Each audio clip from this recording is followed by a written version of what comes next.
ನಮಸ್ತೆ ಎಲ್ಲರಿಗೂ welcome back to my channel vacant auras with Nikhita. ಇದು ಜನರಲ್ ಕಲೆಕ್ಟ್ ಮತ್ತು ಟೈಮ್ಲೆಸ್ ರೀಡಿಂಗ್. ನಿಮ್ಗೆ ಏನು ರೆಸನೇಟ್ ಆಗ್ತದೆ ಅದನ್ನಷ್ಟ ತೊಗೊಳ್ರಿ. ಎಲ್ಲನೂ ಫೋರ್ಸಿಬಲಿ ನಿಮ್ಮ ಮೇಲೆ ಇಂಪೋಸ್ ಮಾಡ್ಕೋಬೇಡ್ರಿ.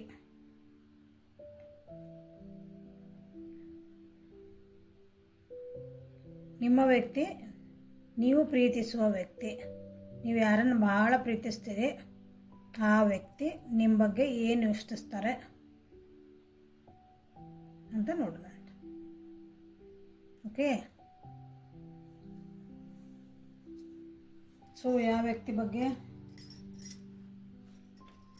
ಯೋಚನೆ ಮಾಡಿ ಈ ರೀಡಿಂಗ್ ನೋಡ್ತಿದ್ದೀರಿ ಆ ವ್ಯಕ್ತಿದ 3 ಸಲ ಹೆಸರು ಹೇಳ್ಕೊಳ್ರಿ, ವಿಜುವಲೈಸ್ ಮಾಡ್ಕೊಳ್ರಿ, ಒಳ್ಳೆ ಮೆಸೇಜಸ್ ನೋಡ್ಕೊಳ್ರಿ.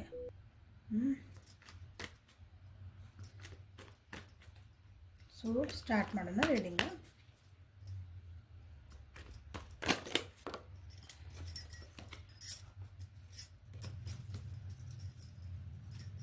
ನನ್ನ ವ್ಯೂವರ್ಸ್ ಪ್ರೀತಿಸುವ ವ್ಯಕ್ತಿ ಅವ್ರ ಬಗ್ಗೆ ಏನು ಯೋಚನೆ ಮಾಡ್ತಿದ್ದಾರೆ ಅಂತಂದು ಗೈಡೆನ್ಸ್ ಮಾಡಿರಿ.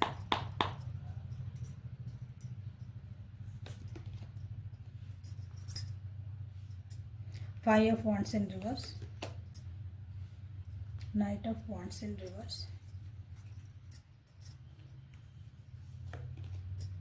the Sun.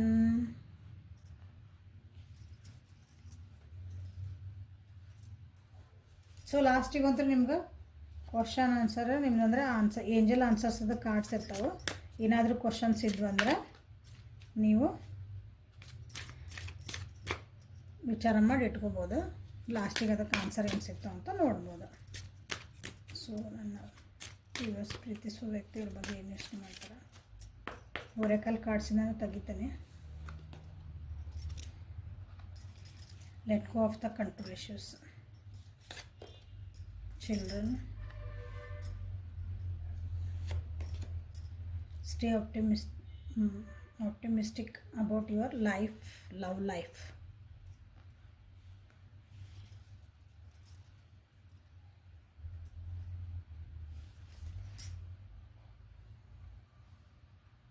ಸೊ ಇಲ್ಲಿ ಯಾವ ವ್ಯಕ್ತಿ ಬಗ್ಗೆ, ನೀವು ಪ್ರೀತಿಸುವ ವ್ಯಕ್ತಿ, ಓಕೆ ಅಂಡರ್ಲೈನ್, ನೀವು ಪ್ರೀತಿಸುವ ವ್ಯಕ್ತಿ ನಿಮ್ಮ ಬಗ್ಗೆ ಏನು ಯೋಚನೆ ಮಾಡ್ತಿದ್ದಾರೆ. ಕೆಲವೊಂದು ವಾದ ವಿವಾದಗಳು ಅಥವಾ ಅವ್ರಿಗೆ ಭಾಳ ಆಲೋಚನೆಗಳು ನಿಮ್ಮಿಬ್ಬರ ನಡುವೆ ಆಗ್ತಿರೋದು, ಈ ರಿಲೇಷನ್ಶಿಪ್ ಬಗ್ಗೆ ಆಗ್ತಿರೋದು ಕನ್ಫ್ಯೂಷನ್ಸ್ ಏನದಾವಲ್ಲ ಅವನ್ನ ಎಂಡ್ ಮಾಡ್ಬೇಕಂತ ವಿಚಾರ ಮಾಡ್ತಿದ್ದಾರೆ.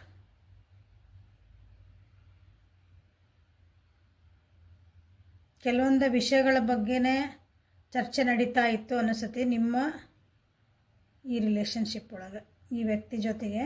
ಅಂದರೆ ಒಂದೇ ಟಾಪಿಕ್ಕು ಎಸ್ಪೆಷಲಿ ಅಲ್ಲಿ ಚಿಲ್ಡ್ರನ್ಸ್ ಇದ್ರು ಅಂದರೆ ಮಕ್ಕಳ ವಿಷಯದಲ್ಲಿ ನಿಮ್ಮದು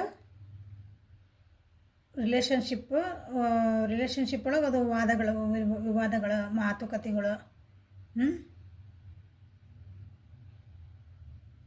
ಅವರಿಂದನೇ ಮಕ್ಕಳಿಂದನೇ ನಿಮ್ಮ ರಿಲೇಷನ್ಶಿಪ್ಪಿಗೆ ಅಫೆಕ್ಟ್ ಆಗ್ತಾ ಇತ್ತು, ಈಗ ಆಗ್ತಾ ಐತಿ ಪ್ರೆಸೆಂಟ್ಲಿ. ಅಂದ್ರೆ ನೀವು ಗಂಡ ಹೆಂಡತಿ ಇದ್ರಿ ಅಂದ್ರೆ, ಕಪಲ್ಸ್ ಇದ್ರಿ ಅಂದ್ರೆ ನಿಮ್ಮ ಇಂಡಿವಿಜುವಲಿ ನೀವು ಗಂಡ ಹೆಂಡತಿ ಅಂದ್ರೆ ಚೆನ್ನಾಗಿರ್ತೀರಿ. ಮಕ್ಕಳ ವಿಷಯ ಮಕ್ಕಳ ಸಂಬಂಧ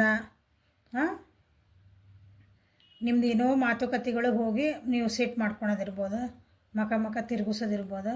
ಆಮೇಲೆ ಅನ್ಕೋಬೋದು ಅನ್ನೆಸರಿ ನಾವು ಇದಕ್ಕೆಲ್ಲ ಇಷ್ಟು ವಿಚಾರ ಮಾಡಿದ್ದಾನೆ ಅಂದರೆ ಸುಮ್ಮನೆ ಯಾವುದೋ ವಿಷಯ ಹೋಗಿ ಅದಕ್ಕೂ ಆಯ್ತು ಅಂತ ಅನ್ಕೊತಿದ್ದಾರೆ ನಿಮ್ಮ ವ್ಯಕ್ತಿ. ಲಾಯಲ್ ಅದಾರ ನಿಮ್ಮ ವ್ಯಕ್ತಿ, ನೀವು ಲಾಯಲ್ ಅದಿರಿ. ಲಾಯಲ್ ಅಂದ್ರೆ ಪ್ರಾಮಾಣಿಕವಾಗಿ ಅದಿರಿ, ಅವ್ರು ನಿಮ್ಮ ನಂಬೋದು.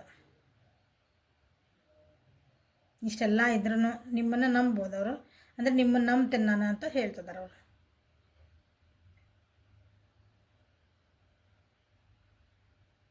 ಕೆಲವೊಂದು ವಿಷಯಗಳಿಗೆ ಹೆಂಗಾಗ್ಬಿಟ್ಟದೆ ಅಂದ್ರೆ ನಿಮ್ದು ಅವಕ್ಕೆ ಆನ್ಸರ್ ಸಿಕ್ಕಿಲ್ಲ ನಿಮ್ಗೆ.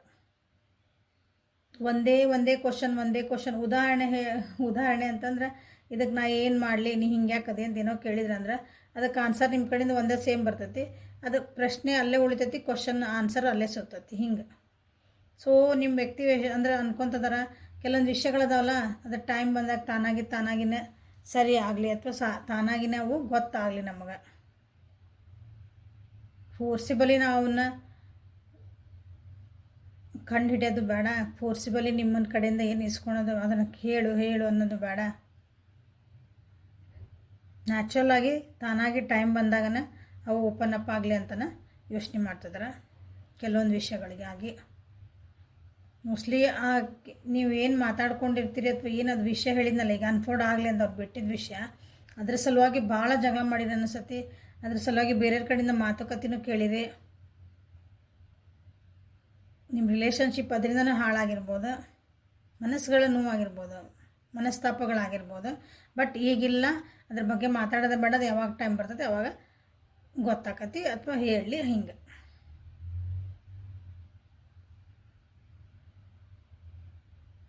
ಸೊ ಮಕ್ಕಳ ವಿಷಯ ಅಂತ ಬಂದಾಗ ಇಲ್ಲಿ ನಿಮಗೆ ಮಕ್ಕಳಿದ್ವು ಅಂದ್ರೆ ಮಕ್ಕಳ ವಿಷಯಕ್ಕೆ, ಇಲ್ಲ ನಮ್ಮ ಮಕ್ಕಳಿಲ್ಲ ಅಂದರೆ ಮಕ್ಕಳು ಮಾಡ್ಕೋಬೇಕು ಅನ್ನೋಕೆ ವಿಷಯಕ್ಕೆ ನೀವು ಕೆಲವೊಂದು ಸಲ ನಿಮ್ಮ ಮನಸ್ತಾಪಗಳು ಆಗ್ತಿರ್ಬೇಕು. ಡಿಸಿಷನ್ ಮೇಕಿಂಗ್ ಆಗ್ತಾಯಿಲ್ಲ ನಿಮಗಿಲ್ಲೇ ಮಕ್ಕಳ ವಿಷಯ ಒಳಗೆ.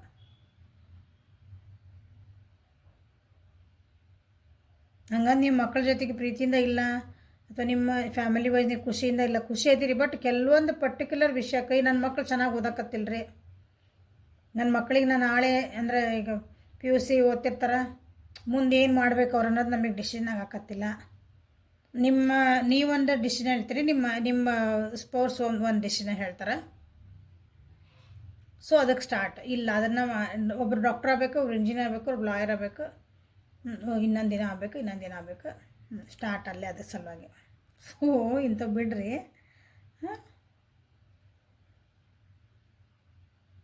ಸೊ ಇಂಥವೆಲ್ಲ ನಾವು ನಿಂದ್ರಿಸ್ಬಿಡೋಣ, ಅದು ಬಂದಾಗ ಆಗ್ತದೆ ಅಂತ ಯೋಚನೆ ಮಾಡ್ತಿದ್ದಾರೆ ನಿಮ್ಮ ವ್ಯಕ್ತಿ. ಸೊ ನಿಮ್ಮ ಜೊತೆಗೆ ಒಂದು ಖುಷಿಯಾಗಿರ್ಬೇಕು, ಒಂದು ಪಾಸಿಟಿವ್ ಥಿಂಕಿಂಗ್ ಆಗಿ ಇರಬೇಕು, ನಿಮ್ಮ ಜೊತೆಗೆ ರೊಮ್ಯಾಂಟಿಕ್ ಆಗಿರಬೇಕು. ಆಫ್ಟರ್ ಆಲ್ ನಿಮ್ಮ ನಂಬ್ತಾರವ್ರು.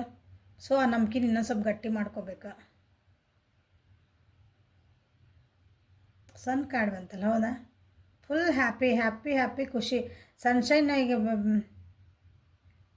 ಮಳೆಗಾಲ ಆಗಿದ್ಮೇಲೆ ಒಂದು ಸೂರ್ಯಕಂಡ, ಆಮೆಲ್ಲ ಫುಲ್ ಮೋಡ ಮುಸುಗಿದ ವಾತಾವರಣ ಇದ್ದಾಗ ಒಂದು ಸೂರ್ಯ ನಮಗೆ ಹಿಂಗೆ ಸ್ವಲ್ಪ ಅದ್ರದ್ದು ಒಂದು ಝಲಕ್ ಬಂತಂದ್ರೆ ಎಷ್ಟು ಖುಷಿ ಅನಿಸ್ತದ. ಹಂಗೆ ನಿಮ್ಮ ಜೀವನದೊಳಗೆ ಆ ಖುಷಿ ಇರಬೇಕು, ಆ ಎಂಥೂಸಿಯಾಸ್ಮ್ ಇರಬೇಕು, ಆ ಬೆಳಕಿರಬೇಕು.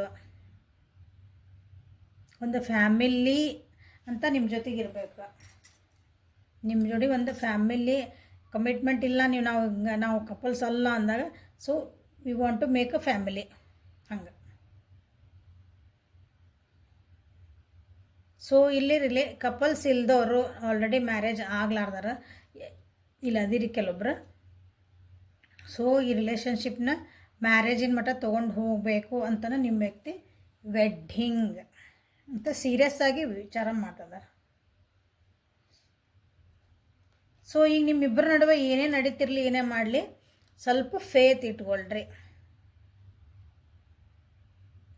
ಇದು ಮ್ಯಾರೇಜ್ ಈಗ ಹೋಗ್ಬೇಕಂದಿದ್ದು ನಾ ಏನು ಹೇಳಿದ್ದೆ, ಯಾರಿಗೆ ಆಗಿಲ್ಲ ಅವ್ರಿಗೆ ಅಷ್ಟೇ, ಎಲ್ಲರಿಗೂ ಅಲ್ಲ. ನಮ್ಮ ಮದುವೆ ಆಗೈತೆ, ನಮ್ಗೆ ಹೇಳ್ತಿದ್ದಾಳೆ ಗಂಡದನ್ನಂದ ನಾ ಇನ್ನೊಂದು ಮದುವೆ ಮಾಡ್ಕೊಳ್ಳ ಅಂತ ಕೇಳಬೇಡ್ರಿ. ಓಕೆ?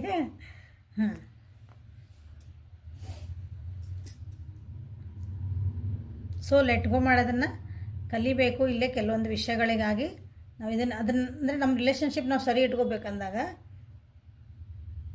ಕೆಲವೊಂದು ವಿಷಯಗಳನ್ನು ನಾವು ಇಗ್ನೋರ್ ಮಾಡಬೇಕು. ಅವನ್ನ ಅಷ್ಟೊಂದು ನಾವು ಇಂಪಾರ್ಟೆನ್ಸ್ ಕೊಡಬಾರ್ದು ಅಂಥ ವಿಷಯಗಳಿಗೆ ಅಂತಲೇ ನಿಮ್ಮ ವ್ಯಕ್ತಿ ನಿಮ್ಮ ಬಗ್ಗೆ ಯೋಚನೆ ಮಾಡ್ತಿದ್ದಾರೆ. ಸೊ ಒಂದು ಒಳ್ಳೆಯದ ಪಾಸಿಟಿವ್ ಆಗಿ ಇದು ಒಂದು ರೀಡಿಂಗ್ ಬಂದೈತಿ ಇಲ್ಲಿ ಇವತ್ತು. ಸೊ ಯಾರ್ಯಾರಿಗೆ ನಿಮ್ಮ ವ್ಯಕ್ತಿ ಜೊತೆಗೆ ಅಥವಾ ಯಾವ ವ್ಯಕ್ತಿ ಬಗ್ಗೆ ನೀವು ಪ್ರೀತಿಸೋ ವ್ಯಕ್ತಿ ನೋಡ್ತಿದ್ದಿರಲ್ಲ, ಆ ವ್ಯಕ್ತಿ ಜೊತೆಗೆ ನಿಮ್ಮದು ಬಾಂಧವ್ಯ ಇನ್ನೂ ಚೆನ್ನಾಗಿ ಆಗಬೇಕು. ನಾವು ಈ ಸಣ್ಣ ಕಾರ್ಡ್ ಹೆಂಗೈತಲ್ಲ, ಅದೊಂದು ಖುಷಿ, ನಾನು, ನನ್ನ ಗಂಡ, ನನ್ನ ಮಕ್ಕಳು, ನನ್ನ ಫ್ಯಾಮಿಲಿ ಅಂತ ಏನು ಬರಬೇಕಂತೈತಿ, ಅವರು ದ ಸನ್ ಅಂತಂದು ಕ್ಲೇಮ್ ಮಾಡಿರಿ. SON ಅಲ್ಲ, SUN, sun. Okay? I claim this energy, sun energy, ಸೂರ್ಯನ ಎನರ್ಜಿ.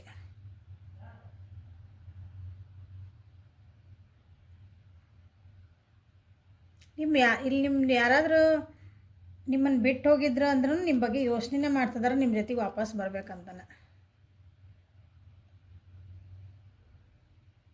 ನೀವು ನೋ ಕಾಂಟ್ಯಾಕ್ಟ್ ಇರಲಿ, ಥರ್ಡ್ ಪಾರ್ಟಿ ಇರಲಿ, ಏನೇ ಇರಲಿ, ನೀವು ಪ್ರೀತಿಸುವ ವ್ಯಕ್ತಿ ಅದಾರಲ್ಲ ವಾಪಸ್ ಬರಬೇಕು. ನಿಮ್ಮ ಜೊತೆಗೆ ಒಂದು ಫ್ಯಾಮಿಲಿ ಅಂತ ಮಾಡ್ಕೋಬೇಕು. ನಿಮ್ಮ ಜೊತೆಗೆ ಒಂದು ಮತ್ತೆ ಹೊಸದಾಗಿ ಒಂದು ಖುಷಿಯಿಂದ ನಾನು ಜೀವನ ಮಾಡಬೇಕು ಅಂತಲೇ ಇರೋದು ಇಲ್ಲೇ.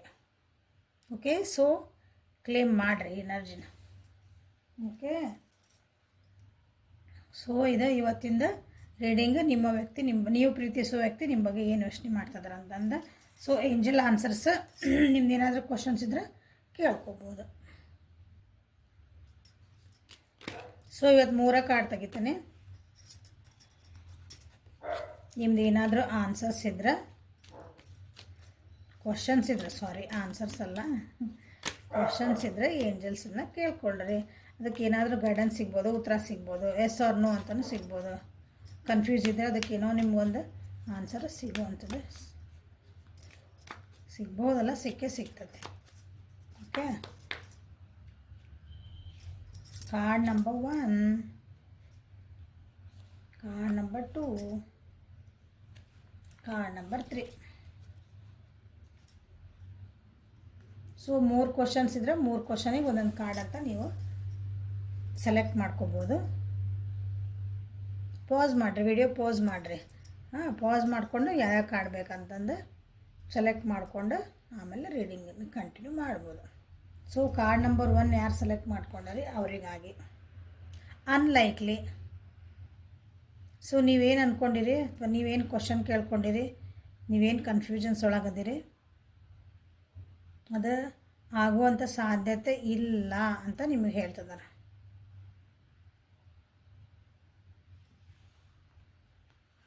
So card number 2, within next few weeks, ಇನ್ನು ಬರುವಂಥ ಕೆಲವೇ ವಾರಗಳಲ್ಲಿ ನೀವು ಅಂದ್ಕೊಂಡಿರೋ ಕೆಲಸ, ನೀವೇನು ಕ್ವಶನ್ ಕೇಳ್ಕೊಂಡಿರಿ ಅದಕ್ಕೊಂದು ಆನ್ಸರ್ ಸಿಗ್ತೈತಿ ಅಂತ ನಿಮ್ಗೆ ಏಂಜಲ್ ಆನ್ಸರ್ಸ್ ಕೊಡ್ತಿದ್ದಾರೆ. So card number 3, ask your angels. ನೀವು ಇಷ್ಟ ದೇವರು ಯಾರದಾರಲ್ಲ, ನೀವು ಆರಾಧನೆ ಯಾರನ್ನ ಮಾಡ್ತೀರಿ ಆ ಏಂಜಲ್ಸನ್ನ, ಅಥವಾ ನಿಮ್ಮ ಮನೆ ದೇವರು, ಕುಲದೇವರು, ನಿಮ್ಮ ಇಷ್ಟ ದೇವರು, ಯಾರೇ ಆಗಿರ್ಬೋದು. ಇಲ್ಲಿ ಏಂಜಲ್ಸ್ ಯಾಕಂದರೆ ಇವು ಕಾರ್ಡ್ಸ್ ಎಲ್ಲ ಇವೇನದಾವಲ್ಲ, ಇವು ಬೇರೆ ಕಂಟ್ರಿಯಿಂದ ನಮಗೆ ಬಂದಿರೋದಂದ, ಅಂದರೆ ಬೇರೆ ಕಡೆಯಿಂದ ನಮಗೆ ಬಂದಿರೋಂಥ ಒಂದು ವಿದ್ಯೆ ಇದೆ. ಓಕೆ, ಸೊ ಇಲ್ಲಿ ಏಂಜಲ್ಸ್ ಅಂದ್ಕೊಳ್ಳೋಣ, ನಾವು ಏಂಜಲ್ಸಿಗೆ ಫಾರಿನಾಗಿರೋ ಏಂಜಲ್ಸ್ ಅಂದರೆ ಬೇರೆ ದೇಶದಾಗಿನ ಅವ್ರು ಏನು ಏಂಜಲ್ಸ್ ಅಂತ ಕರೀತಾರೆ ಅವರಲ್ಲ. ನಮ್ಮ ದೇವ್ರಿಗೆ ಬೇಕಾದಷ್ಟು ಜನ ಅದಾರ ನಮ್ಮ ಹಿಂದೂ ಒಳಗೆ. ಸೊ ನಮ್ಮ ದೇಶದೊಳಗೆ ನೀವು ಆರಾಧನೆ ಮಾಡುವಂಥ ದೇವರು ಯಾರೇ ಆಗಿರಲಿ ಅವರು ಏಂಜಲ್ಸೇ. ಸೊ ಅವ್ರನ್ನ ಕೇಳ್ರಿ ಅಂತ ಹೇಳ್ತಿದ್ದಾರೆ. ಕೇಳ್ರಿ ಅಂದ್ರೆ ಹೆಂಗಂದ್ರೆ, ನೀವು ಇಷ್ಟ ದೇವ್ರ ಮುಂದೆ ನೀವು ಯಾರು ಭಾಳ ಆರಾಧನೆ ಮಾಡ್ತೀರಿ ಆ ದೇವ್ರ ಮುಂದೆ ಲಿಟ್ರಲಿ ನೀವು ಮಾತಾಡಬೇಕು. ನಾನು ಇಂಥದ್ದೊಂದು ಪರಿಸ್ಥಿತಿ ಬಂದೈತಿ, ನನಗೊಂದು ಇಂಥದ್ದು ಕಷ್ಟ ಬಂದೈತಿ, ನನಗಿದು ಕನ್ಫ್ಯೂಸ್ ಆಗ್ತಾ ಐತಿ, ನನಗೆ ಏನು ಡಿಸಿಷನ್ ಮಾಡ್ಬೇಕಂತ ಗೊತ್ತಾಗಕತ್ತಿಲ್ಲ, ನನಗೆ ದಾರಿ ತೋರಿಸ್ರಿ, ಯಾವುದೇ ಒಂದು ರೂಪದೊಳಗೆ ನನಗೆ ದಾರಿ ತೋರಿಸ್ರಿ, ನನಗೆ ಅರ್ಥ ಆಗಂಗೆ ತೋರಿಸ್ರಿ ಅಂತ ಕೇಳ್ರಿ. ಯಾಕಂದ್ರೆ ದಿನಾನ ನಮಗೆ ಯೂನಿವರ್ಸ್ ನಮ್ಗೆ ಸಂಕೇತಗಳನ್ನು ಕೊಡ್ತಾನೆ ಇರ್ತೈತಿ. ಬಟ್ ನಾವು ಅದನ್ನು ಅರಿವು ಮಾಡ್ಕೊಳಷ್ಟು ತಿಳ್ಕೊಳಷ್ಟು ಬುದ್ಧಿ ನಮ್ಗೆ ಇರೋಂಗಿಲ್ಲ. ಸೊ ನನಗೆ ಅರ್ಥ ಆಗಂಗೆ ನೀನು ನನಗೆ ಏನಾದರೂ ಒಂದು ಸಂಕೇತಗಳನ್ನು ತೋರಿಸ್ರಿ ಅಂತ ನೀವು ಅವ್ರನ್ನ ಕೇಳ್ಕೊಬೇಕು. ಸೊ 100% ನಿಮ್ಗೆ ಆನ್ಸರ್ ಸಿಗ್ತಾವೆ. ಸೊ ಹೆಲ್ಪ್ಫುಲ್ ಆಯ್ತು ಅನ್ಕೊತ ಈ ರೀಡಿಂಗನ್ನು ಮುಗಿಸೋಣ. Thank you. ಲೈಕ್ ಮಾಡಿರಿ, ಶೇರ್ ಮಾಡಿರಿ, ಸಬ್ಸ್ಕ್ರೈಬ್ ಮಾಡಿರಿ. ಪರ್ಸ್ನಲ್ ರೀಡಿಂಗಿಗೆ ವಾಟ್ಸಪ್ಪಿಗೆ ಮೆಸೇಜ್ ಮಾಡಿರಿ. ಫಸ್ಟ್ ಟೈಮ್ ಯಾರು ನನ್ನ ವೀಡಿಯೋಸ್ ನೋಡ್ತಿದ್ದೀರಿ ಎಲ್ಲರಿಗೂ ಥ್ಯಾಂಕ್ ಯು. ಪ್ಲೀಸ್ ಸಬ್ಸ್ಕ್ರೈಬ್ ಮಾಡಿಕೊಳ್ರಿ. ರಿಟರ್ನ್ ವ್ಯೂವರ್ಸು, ಸಬ್ಸ್ಕ್ರೈಬರ್ಸು ಎಲ್ಲರಿಗೂ ನಿಮ್ಮ ಪ್ರೀತಿ ವಿಶ್ವಾಸ ಯಾವಾಗಲೂ ಹಿಂಗೆ ಇರಲಿ ಅಂತ ಈ ರೀಡಿಂಗನ್ನು ಮುಗಿಸ್ತೀನಿ. Thank you. Have a great day.